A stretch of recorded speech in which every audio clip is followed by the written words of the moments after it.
Hello बच्चों, welcome to only maths class 10th। बच्चों, इस वीडियो में बनाने के लिए मुझे बहुत मेहनत लगी है और इस मेहनत के बाद मैं आपको गारंटी देता हूं कि आपका एक एक कॉन्सेप्ट इस वीडियो में क्लियर हो जाएगा। इस वीडियो के व्यूज़ पर बिल्कुल नहीं जाइए क्योंकि ये चैनल न्यू है, तो इस वीडियो को एंड तक देखिए, आपको बहुत कुछ सीखने को मिलेगा। तो चलिए आज हम करेंगे बीपीटी या basic proportionality theorem. If a line is drawn parallel to one side of a triangle. सबसे पहले हमने ट्राइंगल बनाया है, इसको मैंने नाम दे दिया ABC, है ना। ABC मैंने एक ट्राइंगल बनाया है। अब देखिए, अगर एक लाइन ड्रॉन करी गई है पैरेलल एक साइड ऑफ अ ट्राइंगल के, मैंने BC एक साइड मान ली, इनको भी मान सकते हैं, मैंने BC मान ली। उसके हमने क्या करना है कि पैरेलल एक लाइन हमने ड्रॉ कर दी, इसके एक पैरेलल हमने एक लाइन समझिए कि ड्रॉ हो गई, है ना। अब to intersect other two sides in the distinct points. Other two sides कौन सी हैं? AB और AC। और AB और AC को ये वाली लाइन कुछ पॉइंट्स पर कट कर रही है। ये वाली लाइन मैं थोड़ी क्लियर बना रहा हूँ, है ना। और इसको मैंने बोल दिया कि D और E पर ये लाइन इसको कट कर रही है।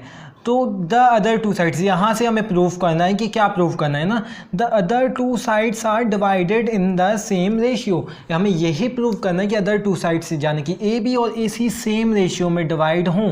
AB के रेशियो क्या होंगे? AD/DB, और AC के रेशियोज AE/EC ये इक्वल हो जाए। हमें यही प्रूव करना है बीपीटी थ्योरम से कि अगर BC और DE पैरेलल हैं तो AD/DB और EC इक्वल टू AE/EC। तो चलिए हम पहले जल्दी से सॉल्व करना शुरू करते हैं। तो गिवन में हमें लिखना है कि क्या क्या गिवन है, हमें क्या क्या गिवन है। तो मैं आपको एक यहाँ चिट लगा दे रहा हूँ क्योंकि हमें टाइम वेस्ट नहीं करना चाहता आपका बिल्कुल भी लिखने में, और प्रूफ हम लिखेंगे आगे।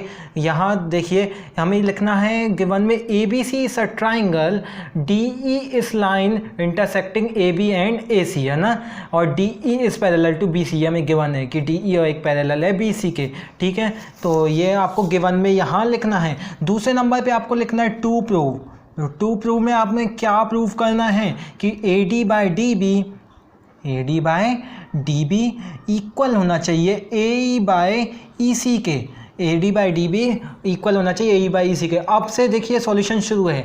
अब मैं आपको याद दिलवा रहा हूँ कि आपको यहाँ इस सॉल्यूशन में कितने कंस्ट्रक्शन करने हैं? 4। आपको इस सॉल्यूशन में 4 कंस्ट्रक्शन करने हैं। तो कंस्ट्रक्शन मैं बता दे रहा हूँ, बहुत सिंपल कंस्ट्रक्शन है, ज़्यादा टफ नहीं है। तो पहला तो है कि DC को हमें ऐसे मैच कर देना है। फर्स्ट कंस्ट्रक्शन क्या है कि हमें DC को मैच करना है। हमने समझिए कि ये पेन से हमने DC को मैच कर दिया। दूसरा कंस्ट्रक्शन क्या है कि हमें BE को भी ज्वाइन करना है, BE और DC को ज्वाइन करना है। ये तो बहुत सिंपल हो गए। अब देखिए बच्चों, क्या बात हो रही है कि जैसे हमें और ना यहाँ जो थर्ड कंस्ट्रक्शन है वो है, हमें यहाँ एक एल्टीट्यूड बनाना है। एल्टीट्यूड या हाइट बोलें, यहाँ भी एक हाइट बनानी है। हाइट क्यों? क्योंकि देखिए ये एक समझिए, ये है एक ट्राइंगल ABC। यहाँ मैंने एक ट्राइंगल बना दिया ABC एक ट्राइंगल है।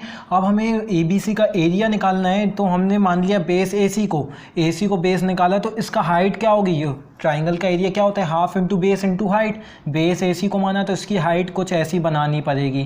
तो इसलिए हमें कंस्ट्रक्शन किया है कि हमें एरिया निकालना पड़ेगा इस सॉल्यूशन में, और हमें एरिया के हेल्प के लिए हमें क्या चाहिए? हाइट चाहिए। तो हाइट हमने कंस्ट्रक्ट कर दी। अब हाइट में हमने क्या किया कि हाइट 90 डिग्री की होती है हमेशा। अब हमने उनको 2 नाम दे दिए। क्या दे दिए? समझिए M और N। M नाम दे दिया इसका और N नाम दे दिया इस पॉइंट का। तो कंस्ट्रक्शन में आपको क्या लिखना है? आपको 4 कंस्ट्रक्शन याद हो जाएंगे। ये दोनों ज्वाइन करने, यहाँ दोनों क्या करनी है? हाइट बनानी है ऊपर वाले ट्राइंगल में। आगे आपको समझ में आएगा क्यों बनानी है। तो मैंने कंस्ट्रक्शन भी लिख दिया है क्योंकि आपका टाइम बिल्कुल वेस्ट नहीं करना चाहता हूँ। Join DC and BE, join करना है DC और BE को, और make altitude EM from E to base AD। आपको ऐसे ही लिख के आना है। हमने क्या कर दिया? एल्टीट्यूड EM बनाया, E से बेस ए डी पर, ए डी के बेस पर हमने बना दिया ई एम, और ए ई के बेस पर बना दिया हमने डी एन। तो आप ये देख लीजिए। अब हम करेंगे प्रूफ से अपना सॉल्यूशन इसमें स्टार्ट। तो आपको कंस्ट्रक्शन आ गया समझ में, आई होप। तो हम करेंगे प्रूफ। अब प्रूफ से देखिए, आए हो आपको इधर तक बिल्कुल क्लियर हो गया होगा। अब देखिए प्रूफ में भी मैं आपको बता दूंगा, आपको 4 एरियाज निकालने हैं। इधर कितने, 4। बहुत सिंपल बना दूंगा आंसर को, ट्रस्ट में कि सिर्फ आपको 4 एरियाज निकालने हैं, उसके बाद आंसर कुछ नहीं लगेगा। 4 एरियाज हमें क्यों, कौन कौन से निकालने हैं मैं बताऊंगा। सबसे पहला एरिया है ट्राइंगल ए डी ई का एरिया। कौन सा ट्राइंगल, ए डी ई, वो भी कौन से बेस से, ए डी बेस से, ठीक है। तो हम लिखेंगे area of triangle, area of triangle A D E. A D का हम ट्राइंगल क्या होता है, half into base into height ही होगा, half into base into height triangle का एरिया। और अगर बेस हमने माना, अभी हमें पहला बेस हम कौन सा मान रहे हैं, A D, half into base हमने माना ए डी, तो हाइट क्या हो गई, ई एम, है ना, ई एम। ये हो गया, बस इतना ही हमें करना है फर्स्ट। अब हमें दूसरा ट्राइंगल एरिया कौन सा निकालना है, ए डी बेस के नीचे वाले ट्राइंगल का। ए डी बेस का नीचे वाला ट्राइंगल कौन सा है, D B E, D B E triangle का एरिया निकालना है। इस एरिया निकालने के बाद की प्रोसेस आपको बहुत सिंपल हो जाएगी। Area of triangle D B E का हमें एरिया निकालना है, जो कि half into base into height तो हो गई। अब देखिए यहाँ एक प्रॉब्लम क्रिएट हो रही है, लेकिन बहुत सिंपल हो जाएगा ये भी। देखिए जैसे ये वाला ट्राइंगल का तो हमने ये बन रहा है हाइट। अगर मैं ये ऐसा कोई ट्राइंगल बनाऊँ, यहाँ देखिएगा ऐसा, अगर मैंने ऐसा कोई ट्राइंगल बनाया, अब देखिए यहाँ हमने माना इस वाले को बेस, तो इसकी हाइट कहाँ है, हाइट तो बन नहीं रही है। तो आप याद रखिए हाइट ना ट्राइंगल के बाहर से भी ली जाती है। इसके बाहर हम हाइट ऐसे ले सकते हैं, तो हाफ इंटू दिस हम मान लेंगे इसका एरिया। तो हाइट बाहर से भी ले सकते हैं, बेस नहीं ले सकते। तो ऐसा ही ये वाला ट्राइंगल है। अगर आप स्ट्रेट करके देखें कि ना इसकी जो हाइट है ना ये बाहर निकल रही है, ई एम, इसकी हाइट ना ये ट्राइंगल के अंदर नहीं है, कुछ ऐसे टेढ़ा सा ही ट्राइंगल है और हाइट इसकी ऐसे निकल रही है। सो इसका एरिया का फॉर्मूला क्या होगा, half into D B base है और हाइट हो जाएगी ई एम, हाफ इंटू क्या हो जाएगा, D B into E M, D B into E M. ये हो गया हमारा सेकेंड इक्वेशन हो गई। अब आप देखिए अगर हम डिवाइड करें फर्स्ट और सेकेंड इक्वेशन को, तो आपको ना क्या करना है, डिवाइड करना है फर्स्ट एंड सेकेंड इक्वेशन को। हमने कर दिया, मतलब कि area of triangle A D E, triangle A D E upon, हमें डिवाइड करना था किससे, area of triangle D B E से, डी बी ई। अब देखिए area of triangle A D E क्या हो जाएगा, half into A D into E M, half into A D into E M. और एरिया ऑफ डी बी क्या था, half into D B into E M था ना। तो इससे ये देखिए ये और ये कैंसल, ये और ये cancel. So area of triangle A D E upon area of triangle D B E, A D upon D B आ गया। A D upon D B है ना, ये सॉरी डी बी है, A D upon D B इधर देखिए proof में एक तरफ तो आ गया, A D upon D B है, area of triangle A D upon area of triangle D B E. अब हम तीसरा और चौथा ट्राइंगल निकालेंगे, उसका भी ऐसे ही सेम प्रोसेस बनेगा, है ना। हमने निकाल लिया थर्ड, इसको हम कुछ इक्वेशन मान लें। समझिए आपको ये अलग से लिखना पड़ेगा, area of triangle A D upon D B equal to A D upon D B, और इसको मान लेंगे हम इक्वेशन थर्ड। अब हमें ना फोर्थ, अब चौथे ट्राइंगल का एरिया ऑफ ट्राइंगल, हमें फोर्थ ट्राइंगल का एरिया चाहिए। फोर्थ ट्राइंगल का एरिया होगा ट्राइंगल ए डी ई का, बट बेस ए ई से, ए ई का बेस लेंगे, है ना।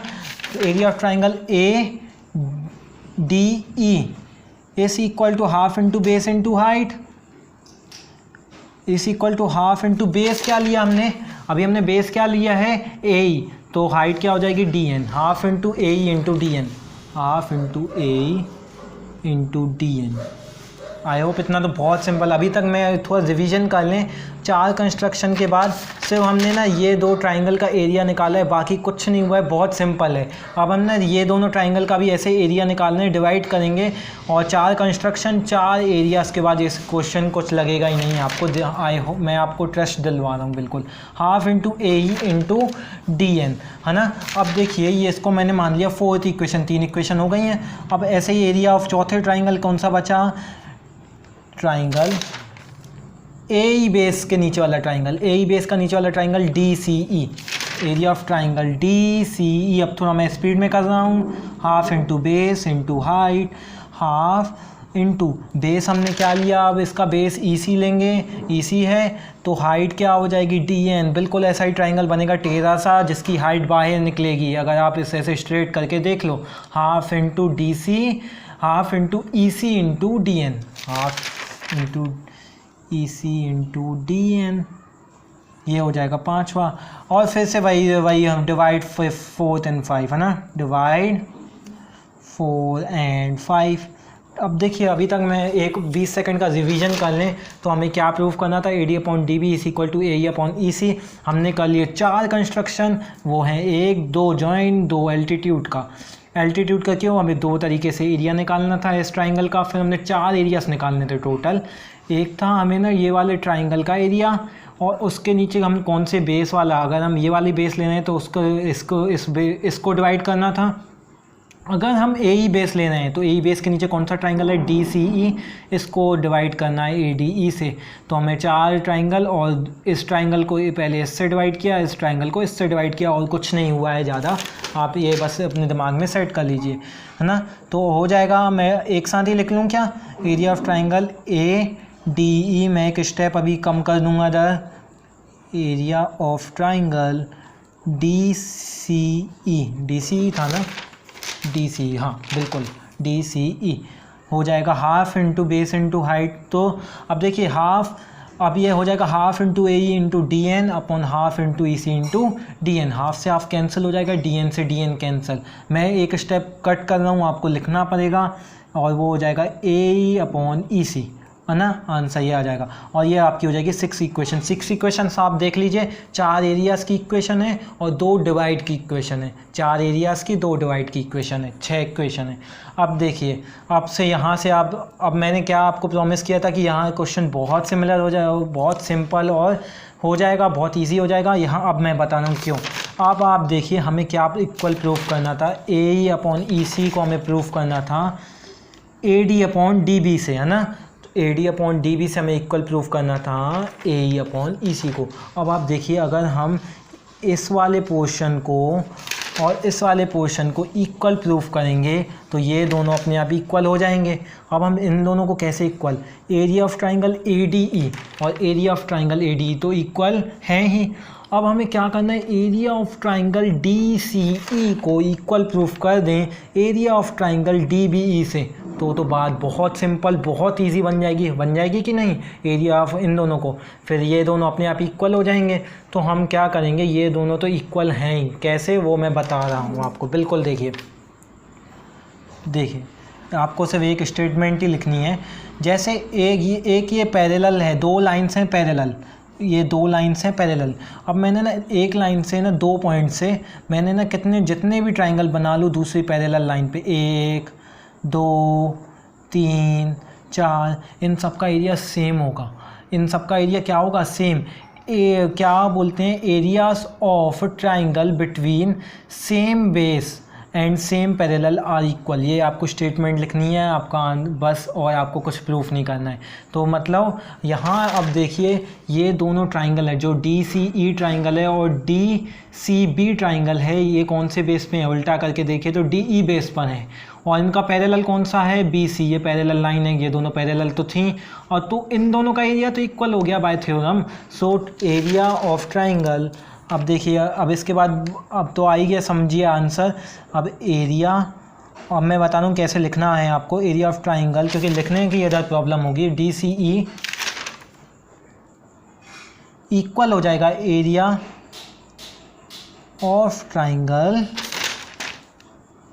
D E B, triangle DEB, बहुत सिंपल हो गया है ना। ये दोनों, अब ये DCDE भी इक्वल, ADE और ADE तो था ही इक्वल, तो ये वाला पोर्शन और ये वाला पोर्शन इक्वल हो गया, जिसका मतलब AD/DB इक्वल हो गया AE/EC से। तो आपको पहले तो इसका ये लिखना पड़ेगा, areas of triangle are equal that are if they are on same base and same parallel। ये दोनों बस आपको स्टेटमेंट लिखनी है, ये दोनों ट्राइंगल इक्वल। तो आपको ये देखिए, ये कौन सी हो गई थी, ये जहाँ तक ये 7th है ना, इसको हमें 7th मानना है।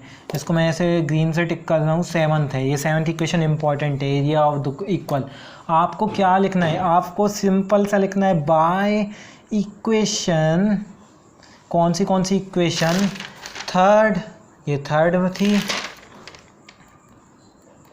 और सिक्स्थ इक्वेशन एंड 6th और 7th से हमें क्या पता चला कि AD/DB इक्वल हो जाएंगे AE/EC के। तो ये बस आपको इधर तक लिखना है बाय इक्वेशन, आपको कोई स्टेटमेंट नहीं लिखनी है। बाय इक्वेशन खुद ही समझने वाले समझदार हैं कि ये अगर ये दोनों इक्वल हैं, right hand side left hand side दोनों का इक्वल है, तो राइट हैंड साइड तो अपने आप इक्वल हो जाएगा। आई होप आपको बहुत अच्छे से क्लियर हुआ होगा कि आप एक और बार वीडियो रिवाइंड करके देख लीजिए अगर आपको समझ में नहीं आया है। 4 कंस्ट्रक्शन 4 एरियाज़ का कमाल है और कुछ भी नहीं है, और ये दोनों इक्वल हो जाएंगे। तो गाइस, ये है आज की वीडियो। सो इसको शेयर कीजिए, इस चैनल को सब्सक्राइब कीजिए, और धमाकेदार वीडियोस इसमें आने ही वाली हैं, तो उसको सब्सक्राइब ज़रूर करिएगा। So thank you so much.